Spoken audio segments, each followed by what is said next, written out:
Anupama serial का नया episode जैसे ही शुरू होता है, घर का माहौल फिर से गर्म दिखाई देता है। पराग अपनी जिम्मेदारी निभाते हुए मोटीबा को दवाई लेने के लिए कहता है, लेकिन मोटीबा इस पर गुस्से में जवाब देती हैं कि अब यह दवा तुम अनुपमा को खिलाओ। हमारे जीने मरने से तुम्हें कोई फर्क नहीं पड़ता। उनके शब्दों में ताना और दर्द दोनों था। मोटीबा गुस्से में यह भी फैसला करती है कि वह गौतम को फिर से घर में वापस लेकर आएंगी। पराग यह सुनकर हक्का बक्का रह जाता है और सवाल करता है, क्या आपके लिए गौतम मुझसे ज्यादा जरूरी है? मोटीबा बिना झिझक के पलटकर पूछती हैं, क्या तुम्हारे लिए अनुपमा मुझसे ज्यादा जरूरी है? तभी अचानक ख्याति घबराई हुई सी राय के पास आती है और कहती है कि मुझे तुम्हें एक सच बताना है। ख्याति कांपते हुए मानती है कि उसने भी अनुपमा के साथ गलत किया है। यह सुनकर राय पूरी तरह हैरान हो जाती है। इसी दौरान अनुपमा घर आती है और डांस रानीज से पूछती है कि वे इतनी खुश क्यों हैं। डांस रानीज बताती हैं कि उन्हें एक साड़ी शोरूम के इनॉग्रेशन के लिए बुलाया गया है। जसप्रीत उत्साहित होकर कहती है कि इसके लिए हमें पैसे भी मिलेंगे। सरिता बताती है कि मुंबई जाकर भी हम प्रमोशन करेंगे और वहां से भी हमें पैसे मिलेंगे। देविका मुस्कुराकर कहती है कि अब हमें तो स्टार्स की तरह ट्रीट किया जा रहा है। सरिता अनुपमा को धन्यवाद कहती है और अनुपमा जवाब देती है कि जब लोग हमें पहचानते हैं और सम्मान देते हैं तो बहुत अच्छा लगता है, लेकिन हमें कभी यह नहीं भूलना चाहिए कि हमने शुरुआत कहां से की थी। अनुपमा समझाती है कि इस फेम का कोई भरोसा नहीं है, लेकिन जब तक यह है तब तक इसे जी भरकर एंजॉय करना चाहिए और इसकी कदर करनी चाहिए। इसी बीच जसप्रीत कहती है कि अब हमें अपना कमिटमेंट पूरा करके वापस मुंबई लौटना होगा और पूछती है, क्या तुम हमारे साथ वापस चलोगी? तभी लीला गुस्से में हस्तक्षेप करती है और कहती है कि अनुपमा यहीं रहेगी। अगर तुम लोगों से मिलना होगा तो वह मुंबई आ जाएगी, लेकिन अनुपमा अब यहीं रहेगी। जसप्रीत तंज कसते हुए कहती है कि ऐसा इसलिए ताकि अनुपमा आपके लिए काम करती रहे। लीला पलटकर कहती है कि वहां भी तुम लोग उससे काम करवाओगी। जसप्रीत कहती है कि हमें अमेरिका वाले कंपटीशन की तैयारी करनी है। दोनों में बहस बढ़ने लगती है। तभी देविका बीच में आकर रोकती है और सबको चलने के लिए कहती है। बाबूजी अनुपमा को समझाते हैं कि तुम वही करना जो तुम्हें सही लगे। हम सब में से किसी की भी मत सुनना। अनुपमा परेशान होती है, लेकिन मन में यह सोचती है कि आखिर सही क्या है।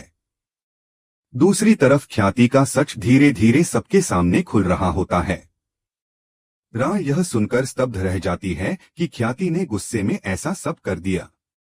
राय गुस्से में कहती है कि मम्मी की आंखों की रोशनी हमेशा के लिए जा सकती थी।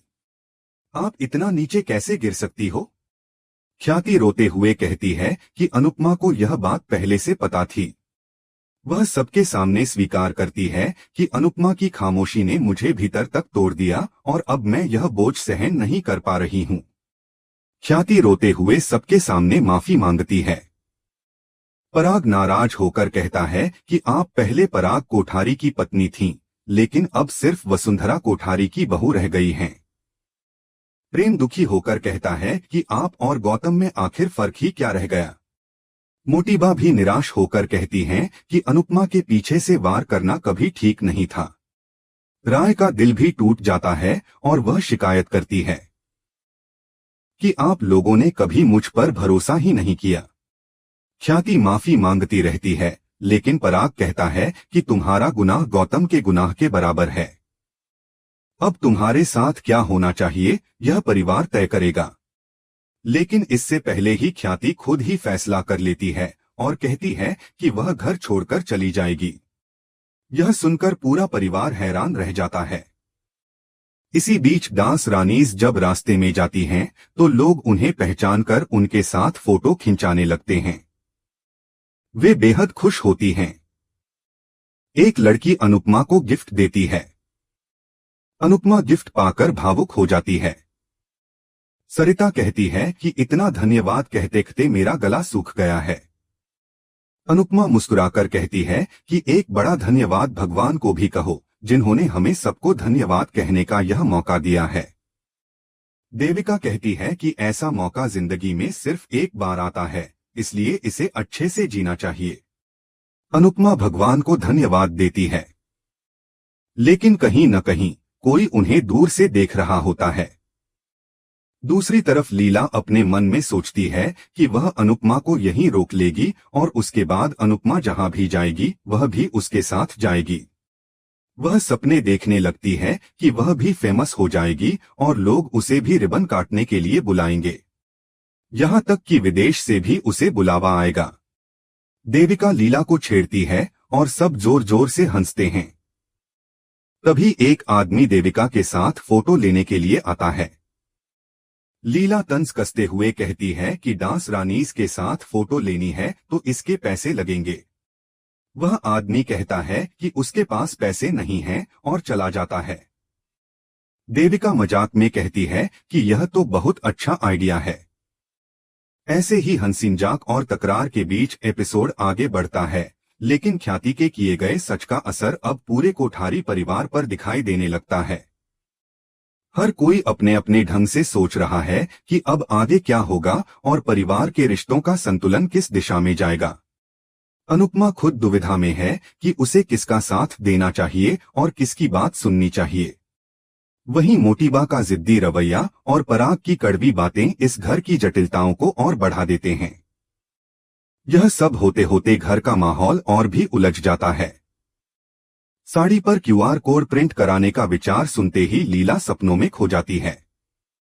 वह कल्पना करती है कि लोग उसकी साड़ी पर लगे कोड को स्कैन करके पैसे भेज रहे हैं और उसके साथ फोटो खिंचवाने के लिए लाइन लगाए खड़े हैं। उस सपने में लीला खुद को बहुत मशहूर और खुश देखती है। लेकिन जैसे ही वह सपने से बाहर आती है, देविका उसके साथ मजाक करती है और माहौल हल्का हो जाता है। सब लोग वहां से चले जाते हैं। दूसरी तरफ ख्याति अपने कमरे में बैठी बहुत परेशान होती है। उसे अपनी गलती का गहरा अफसोस होता है। वह खुद से कहती है कि अनुपमा को नीचा दिखाने की कोशिश में उसने सब कुछ खो दिया। उसकी आंखों से आंसू बहने लगते हैं और गुस्से में वह खुद को ही थप्पड़ मार देती है। उधर शोरूम का इनॉग्रेशन खत्म होने के बाद डांस रानीज बेहद खुश नजर आती हैं। लीला गर्व से बताती है कि शोरूम वालों ने उन्हें साड़ियां गिफ्ट की हैं। इस बीच अचानक देविका की तबीयत बिगड़ती है।